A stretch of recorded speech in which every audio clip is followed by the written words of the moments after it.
If you're going to talk, Ron, it makes me nervous. It makes me nervous.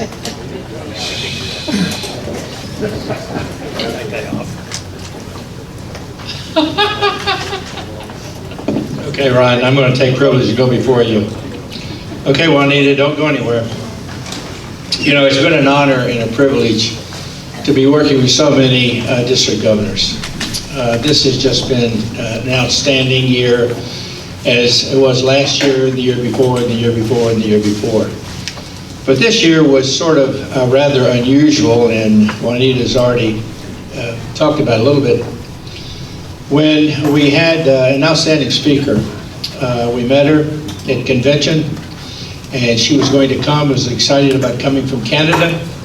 And then something came up that she called very apologetic, and she said, I absolutely can't come, I'm heartbroken, I hope they'll be able to come some other time. And then we had a mutual friend, Debbie Cantrell, who was a board member and an outstanding lion. She was district governor when I happened to be chair of the foundation when that tornado went through Missouri and just wiped out everything. And we were there for about 5 days with her, just outstanding. And so we were excited when we found out she was available and she was coming because she knows so many people in the district. And then her cancers had been in remission and came back. And she was back taking radiation and chemo, and she said, I physically can't do it. So Juanita called me, and of course I told her day or night, and she believed me. And she said, what do we do? And she said, I've even called international, and they've given me suggestions about just going with past presidents, and I said, you don't want to go there. And she said, will you do it? And I said, normally I would say yes, but I'm going to tell you no, because I'm going to get you a better speaker. And she said, who in the world are you going to get? And I said, you. And she said, but district governors don't do their own conventions. And I said, well, you're going to do a first. I said, you're going to do a State of the Union. She said, I don't think so. And I said, I do. And so he did an outstanding job, because it was one of those things that just shows that any of our past district governors could have done it. But you stepped up when there was nobody else. And so I wanted to do something a little bit special, not to detract from any of the accomplishments of district governors past or future. But I had a secret. I talked to a lot of the different committee people that had been working with you very close. And they said, it is true, she can't squeeze blood out of a turnip. So that made me think. I said, well, maybe we should go something around the vegetable or flower garden.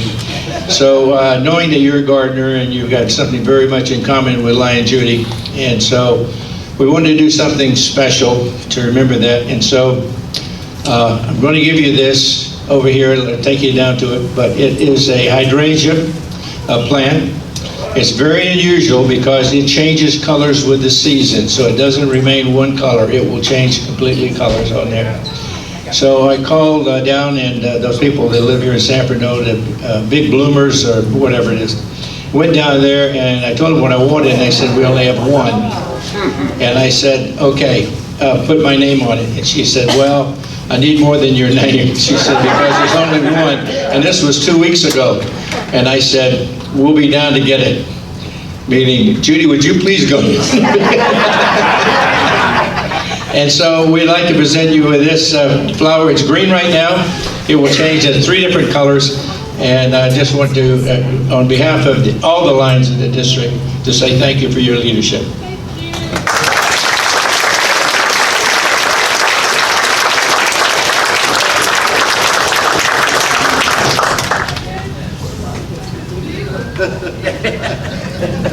Well, you need to dig a hole today. So this makes me nervous when Ron, he does not talk. Oh, man. He's got the microphone. He's got the microphone. For those of you who were at the Midwinter Convention, Come on over. Let's start off by, you see this bag? I've been hiding this. Now, imagine, you see it, what is it called? I'm trying to hide this for the past 3 months. In plain sight, and she's all over. We on our way in today. What's in that bag? I did, I asked. He ignored me. It's been a great pleasure, great honor, a 3-year journey. I've thought of everything that I guess I figured would be good, but I want to present this gift to you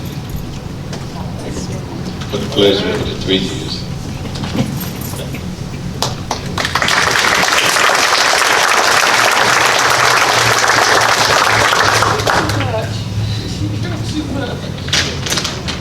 It's been a journey for 3 years. It started off easy, but every day is not a great day. You can start off one day up in the other side of the edge of Virginia, and by that evening, you're down on 74 on the other side of Union and Rockingham at 2 clubs in one day. So by the time we get home, the cat drags us in the house. And it's all about fun and pleasure. Great fellowship, and it's great knowing everyone that's sitting in here. And it's been fun for 3 years. So it's a digital picture frame, but you're gonna help me put my pictures on? They're already on. Oh, really? Look at that. As I say, I've been hiding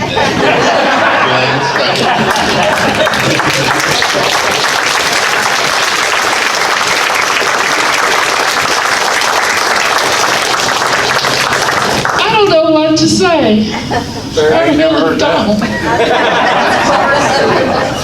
That's hard to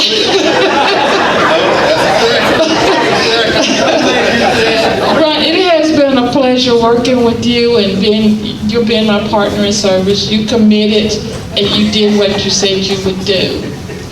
You told Nikki calls you, she calls you eye candy. You told Nikki that you were my chauffeur, my Uber driver, my bodyguard, and my eye candy.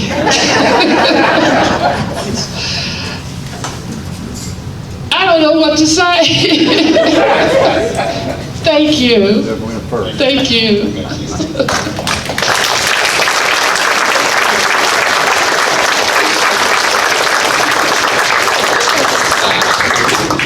I'm glad this is the last day. You can't surprise me anymore now. Thank you. So what are you getting ready to do now? Line Bob, Line Keith, if you could come down here.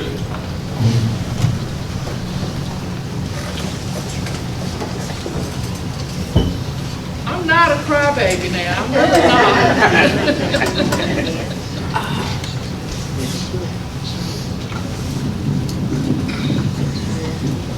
On behalf of the cabinet, I would like to say that we have all been blessed to have Juanita as our leader.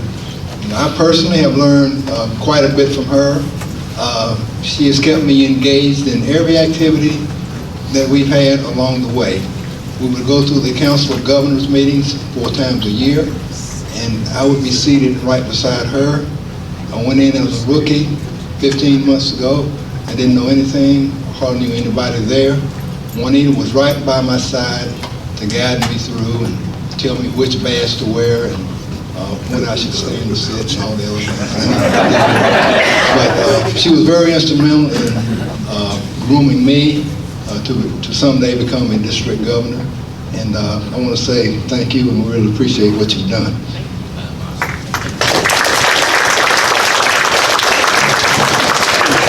And I echo Bob's comments about teaching and grooming the two of us over the years, actually. and driving, if you will, influence that is necessary in this work that we're about to do. So thank you for everything. Thank you, Bob. David? And as if you can see, Lorraine, can you hold it up just a little bit? If you remember, boots on the ground. For those of you that went through it, I will tell you that is the first time that this line has been on the floor, dance floor, since the lovely Mrs. Gherkin at senior prom about 45 years ago. So, boots on the ground, we thought you would love that. Thank you for not only the professionalism, but making it fun. Because Lionism is fun. Thank you.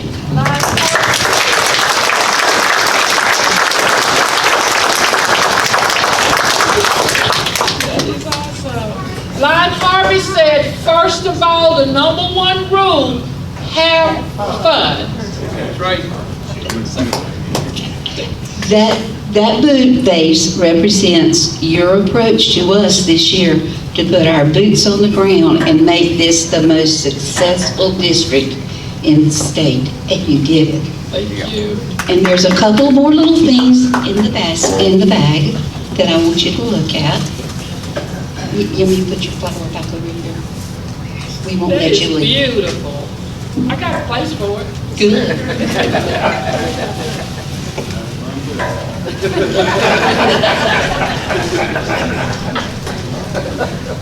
Okay, teamwork makes the dream work, and it does.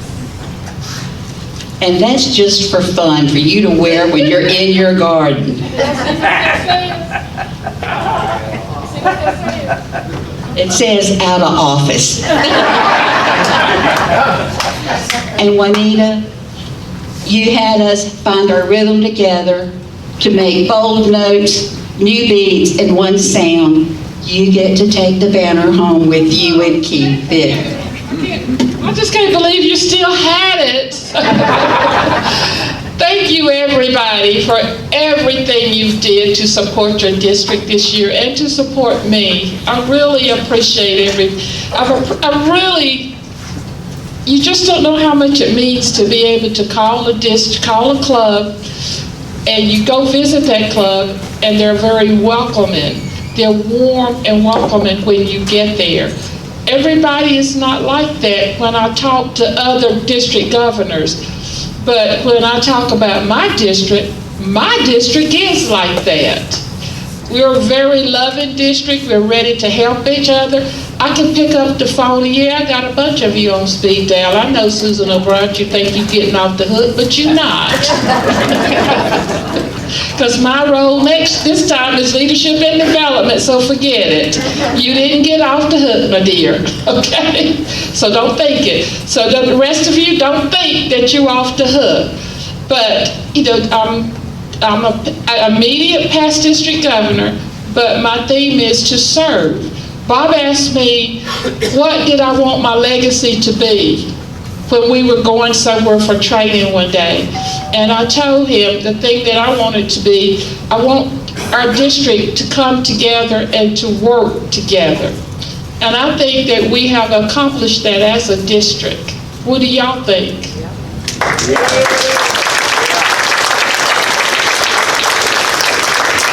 Love and appreciate every one of you. And if you're out there doing service projects and need help with service projects, you still got my telephone number.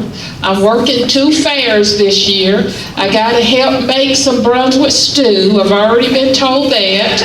And I'm going to Christmas parties. I've been told that too. So, thank you, everybody. Now, if no one else has anything to do or say, and that I have something to point out, Your Excellency. I think boots also can indicate kicking a few of us around from time to time. Yeah, I still love you. At this time, is the food almost ready? Okay, before we take that couple of break, I've asked a friend, one of my best friends, to come forward. Ron, it's Rusty. There's no telling what might come out of his mouth either. I've asked Rusty to come and to bless our food. So the food should be ready in just a few minutes. So if all of you will meet Rusty. Rusty has a ministry, well, it's something that he does also with veterans. Right. And so he can quickly tell you about it before he does. Yeah, you can't do it but many minutes because you know they're going to be calling. You have anything to ask? Oh, okay. We'll talk about that later.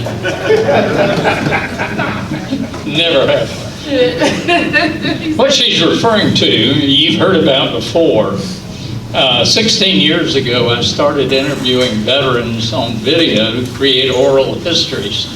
To me, one of those priceless things that each of us is given by our Father in heaven is memory. And when we pass, or if we are unfortunate enough to deal with dementia or Alzheimer's, those memories are gone. I personally believe that is a tragedy. I can't tell you how many times I talk to a veteran who says to me before we start, I wish you would talk to my father, my uncle, my brother, unfortunately sometimes my son or my daughter. I've done it for 16 years, 632 veterans so far, and another lady who served Friday is coming Friday. I intend to do this until I can no longer talk or drive. If you are a veteran, please let me do that with you. It costs you nothing. I give you the recording on thumb drive or DVDs or both. And it's not for you, it's not for me. It's for your family and friends, people who love you, who you've never shared all the details with. If there's a veteran in this room from the Navy, I know that your family members have no clue where Great Lakes is. And they don't know what Great Lakes means or what you went through while you were there. If you have never been to Beaufort, South Carolina, you don't know that a loved one spent 8 weeks or longer of their life going through Parris Island's boot camp. If you've never been to San Antonio, Texas, you don't know that everybody in the Air Force goes through Lackland Air Force Base in San Antonio. But there's so much more than that. It's just a conversation. It's not an interview.